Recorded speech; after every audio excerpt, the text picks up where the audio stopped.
Buenos días, mis hermanos. Gracias a Dios una vez más por estar aquí reunidos en la casa de Dios. Nos vamos a reunir para estudiar de su palabra. En el nombre de Jesús, vamos a poner en oración para que el Espíritu de Dios sea el que guíe todas las cosas. Vamos a orar. Sí, Padre, te damos gracias una vez más por estar aquí en tu presencia, Señor. Te bendecimos y te alabamos porque tú eres un Dios bueno, un Padre bueno, Señor. Te damos gracias, Padre, te permitimos ahora, te pedimos, Señor, que tú vengas a nuestras vidas, que tú nos permitas, Señor, realmente estudiar de tu palabra, que tu Espíritu sea el que nos guíe, Señor, que guíe esta palabra para que sea para la edificación de nuestras vidas, para la alimentación nuestra, Señor. Mira que te lo pido en el nombre de tu Cristo, Señor. Amén. Voy a continuar el estudio de quién es Jesús. Y este estudio voy a comenzar el ministerio público de Jesús. Para eso quiero ir al Evangelio de Mateo, capítulo 4, versículos del 12 al 16.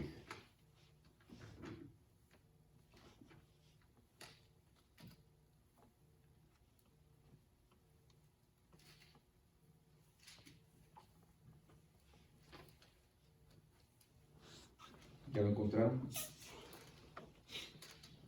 Ahí dice: Cuando Jesús oyó que Juan estaba preso, volvió a Galilea, y dejando Nazaret, vino y habitó en Capernaum, ciudad marítima, en la región de Zabulón y de Neftalí, para que se cumpliese lo dicho por el profeta Isaías cuando dijo: tierra de Zabulón y tierra de Neftalí, camino del mar, al otro lado del Jordán, Galilea de los gentiles. El pueblo asentado en tinieblas vio gran luz, y a los asentados en región de sombra de muerte, luz les resplandeció. Amén. Aquí Jesús comienza su ministerio. Y esta profecía la podemos encontrar en Isaías, pero quisiera hacer un alto. Quisiera hacer un alto para dar un pequeño recuento histórico. El problema es que la nación de Israel, como nación, producto del pecado de Salomón, se divide en dos reinos. El reino del sur, con la tribu de Judá, que era la mayor parte, y la de Benjamín, y las otras 10 tribus restantes del reino del norte. Ahora, esta división no es producto de la casualidad, sino que Salomón se apartó de los caminos del Señor. Él tomó mujeres para sí de regiones, de naciones vecinas y del mismo Egipto, y esto provocó que estas mujeres trajeran junto con ellas sus dioses. Eso lo podemos ver en el libro de los Reyes. Ellas traen sus dioses, y él no solamente permite que ellas entren sus dioses y le levanta altares, sino que él mismo participa de estas adoraciones que se le hacían a estos falsos dioses. Esto, por lo tanto, desagrada a Dios. Y toma a un hombre del pueblo que se llamaba Jeroboam. Y Jeroboam es levantado por Dios para que fuese rey del reino del norte. Y Roboam, que era el hijo de Salomón, entonces se queda en el reino del sur. ¿Qué pasa con relación a esto? Al final Jeroboam tampoco sigue a Dios. Él hace lo malo delante de los ojos de Dios también. Y las tribus del norte se levantan en contra de la tribu del sur. Ellos se preparan para atacarla. Entonces Dios permite que un imperio poderoso del norte, los asirios, que era un reino violento y poderoso en aquel entonces, avance sobre el reino del norte y tome el reino del norte. ¿Por qué hacemos este recuento histórico? Y no me quiero meter más ahí porque me voy a desviar, me meto en otro tema. Este recuento histórico lo hacemos porque la región justa de Galilea era la parte norte del reino del norte, es decir, que era la primera parte por donde entraba el enemigo. Cuando un enemigo ataca una región, él acepta su primer golpe, siempre trata de que sea el más fuerte y el más contundente, para provocar eso, para provocar pánico, para provocar terror sobre la nación que están atacando. Entonces la zona donde se impactaba así más fuerte y más violentamente era justamente esa zona de Galilea. También era la que estaba más expuesta, la que estaba más desprotegida, precisamente por eso, porque era la que quedaba en la parte norte, en la parte de la frontera, en el borde, y por ahí entraba el enemigo. Y por cada vez que entraban, que hacían sus incursiones, que fueran pequeñas incursiones, en la región que ellos hacían, era en la región de Galilea. Producto de todo esto, producto de la cautividad que se iban a estas 10 tribus, esta región pasa a ser gobernada y habitada por gentiles durante un largo tiempo. ¿Qué pasa con relación a esto? Cuando ellos son, vienen a ser habitados por gentiles, se pierde la consecuencia de la invasión, es que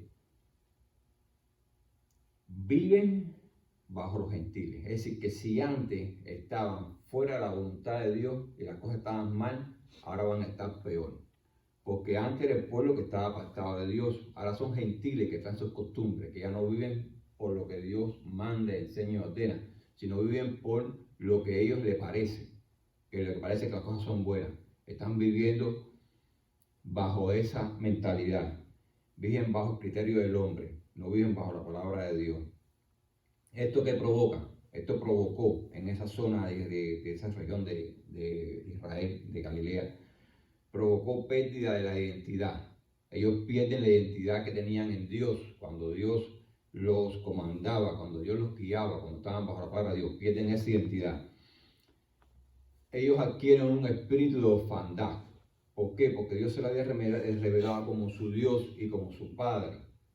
Y lo podemos ver desde el Antiguo Testamento, Dios se les revela como un Padre también. Entonces, al no estar bajo esa guianza de Dios y bajo esa cobertura de Dios que Dios siempre había prometido, que si andaban con Él los iba a cuidar, los iba a proteger de sus enemigos, ahora están expuestos constantemente. El enemigo constantemente tiene una autoridad de atacarlo y de invadir la tierra. Ellos se han quedado desprotegidos. Eso provoca un espíritu de orfandad en ese pueblo. Provoca desesperanza. Al estar constantemente, cuando tú estás constantemente bajo problemas, bajo asedio, bajo dificultades en tu vida, esto va matando lentamente, poco a poco, tu esperanza. Provoca desesperanza en esa región y por lo tanto provoca un espíritu de muerte.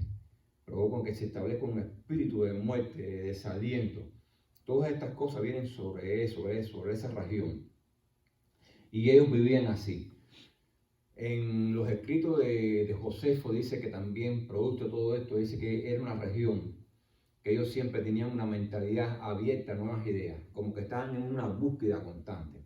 Y es que ellos habían perdido la bendición de Dios. Al perder la bendición de Dios, tú pierdes la verdad de Dios que mora en esa región. Ellos estaban... perdido su identidad. Sí, la identidad. Y habían perdido esa verdad. Y ellos estaban en una búsqueda desesperada. Venían con una idea nueva, venía del norte, venía del este, del oeste, venían con una idea nueva, una filosofía nueva, con un Dios nuevo. Ellos siempre estaban abiertos. ¿Qué es lo que me trae este? ¿Qué es lo que me trae? ¿Qué? Porque no tenían una identidad, no hallaban una identidad. Justo a esta región, si nosotros vemos la profecía que se encuentra en Isaías capítulo 9, versículo 1.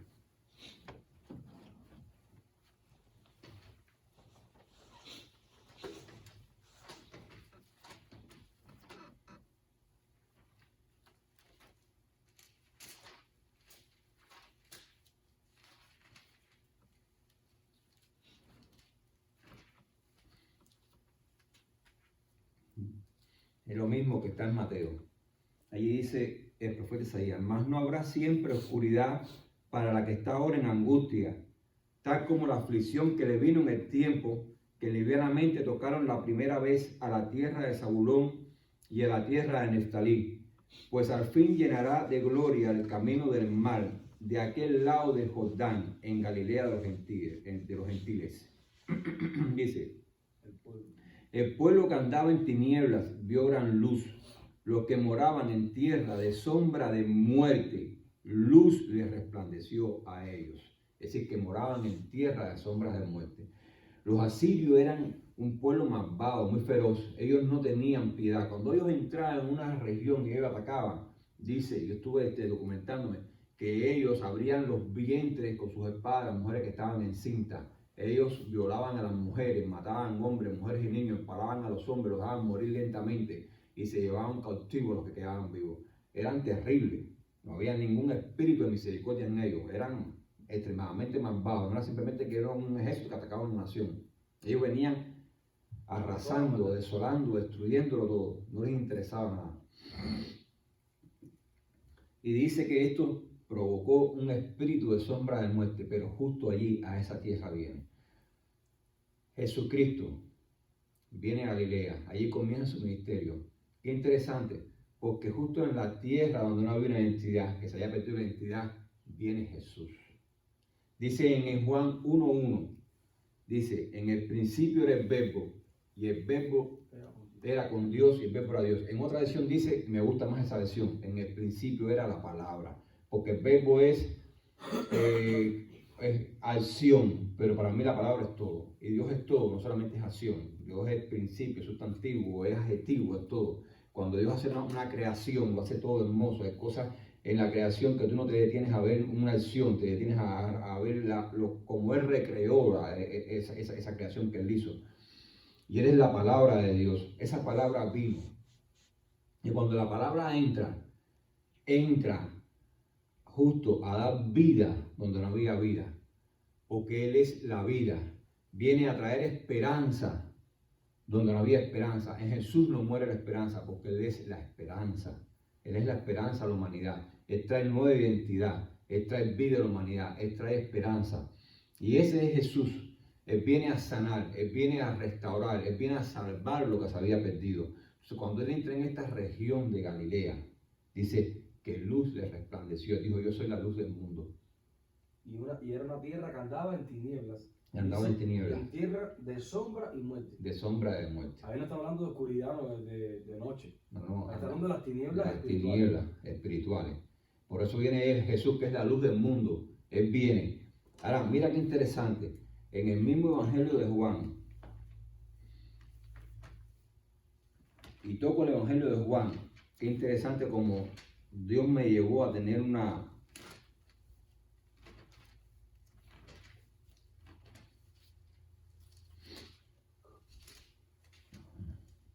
relación a estos dos pasajes. Entonces, ¿por qué? En el mismo Evangelio de Juan 1, versículo del 9 al 11, dice, aquella luz verdadera que alumbra a todo hombre venía a este mundo. En el mundo estaba y el mundo por Él fue hecho, pero el mundo no le conoció. Dice, a los suyos vino y los suyos no les recibieron. Y eso lo podemos ver ahí en Lucas 4, de 16 al 30.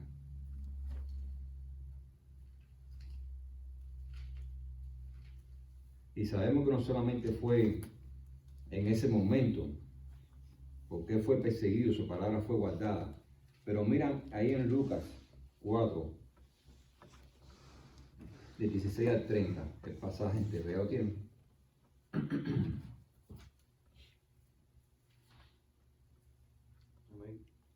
Ahí dice, vino a Nazaret, donde se había criado, y en el día de reposo entró en la sinagoga, conforme a su costumbre, y se levantó a leer, y se le dio el libro del profeta Isaías, y habiendo abierto el libro, halló el lugar donde estaba escrito, el Espíritu del Señor está sobre mí, por cuanto me ha ungido para dar buenas nuevas a los pobres, me ha enviado a sanar a los quebrantados de corazón, a pregonar libertad a los cautivos y vista a los ciegos, y a poner en libertad a los oprimidos, a predicar el año agradable del Señor. Y enrollando el libro, lo dio al ministro y se sentó. Y los ojos de todos en la sinagoga estaban fijos en él. Y comenzó a decirles, hoy se ha cumplido esta escritura delante de vosotros. Y todos daban buen testimonio de él, y estaban maravillados de las palabras de gracia que salían de su boca. Y decían, ¿no es este el hijo de José? Él les dijo, sin duda me diréis este refrán, médico, cúrate a ti mismo, y de tantas cosas que hemos oído que se han hecho en Capernaum, haz también aquí en tu tierra. Y añadió, de cierto os digo que ningún profeta es acepto en su propia tierra. Y en verdad os digo que muchas viudas había en Israel en los días de Elías, cuando el cielo fue cerrado por 3 años y 6 meses, y hubo una gran hambre en toda la tierra. Pero a ninguna de ellas fue enviado Elías, sino a una mujer viuda de Sarepta de Sidón. Y muchos leprosos había en Israel en tiempo del profeta Eliseo, pero ninguno de ellos fue limpiado, sino Naamán el sirio. Al oír estas cosas, todos en la sinagoga se llenaron de ira, y levantándose, le echaron fuera de la ciudad, y le llevaron para la cumbre del monte sobre el cual estaba edificada la ciudad de ellos, para despeñarle. Mas él pasó por en medio de ellos y se fue. Aquí ven cómo él viene a los suyos, mas los suyos no le reciben. Al principio se maravillan de las palabras, de la sabiduría que había en él. Pero después, cuando él comienza a revelarle las cosas que había en su corazón, la maldad que había en su corazón, se airan contra él. Se airan y dice que quieren matarle. Dice, a los suyos vino, mas los suyos no le recibieron. Pero si vamos al mismo evangelio de Juan y continuamos leyendo,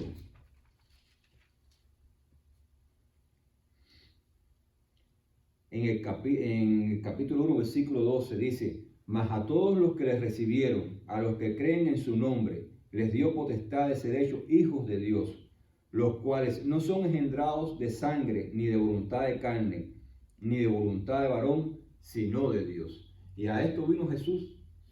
Él vino a traer vida, Él vino a traer esperanza, Él vino, su palabra es una luz que nos alumbra a todo hombre. Si nosotros la recibimos en nuestro corazón, allí hallamos nueva vida. Él dice en el Evangelio del Hijo de Nicodemo, te es necesario nacer de nuevo.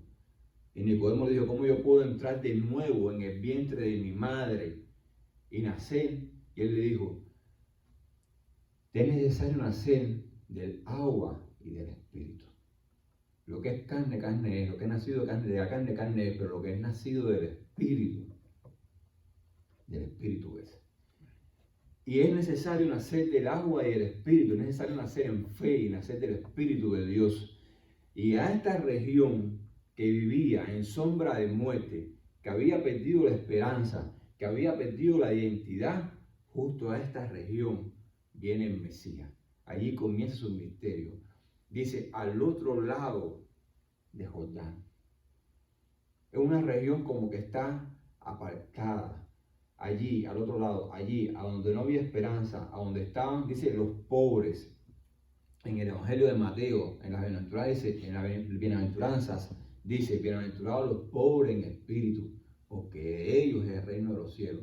A esos pobres de espíritu, a los que siempre estaban en una búsqueda de la verdad, a los que andaban buscando su identidad perdida, a esos pobres se les reveló.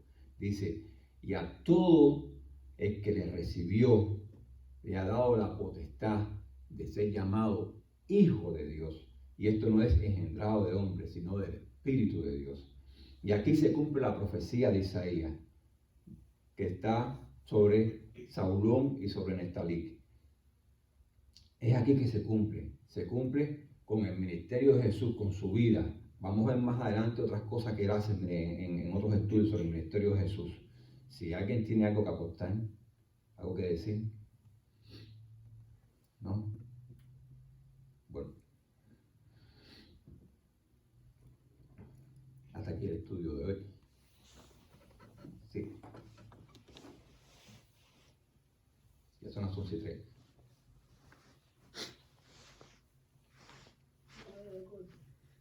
Sí, vamos a orar. Alguien que quiera pedir una oración. Sí, Padre, te damos gracias, te alabamos y te bendecimos, Señor. Te pedimos, Dios, que bendigas a tu pueblo Israel, Dios, que perdones cada una de nuestras faltas, Dios. Te damos gracias por cada mensaje, Padre, por cada enseñanza, por tu presencia en nuestras vidas. Ahora te pedimos que tú te manifiestes en esta reunión, que seas tú quien hables, Padre, en el nombre de tu Hijo Jesucristo, Señor. Amén. Amén.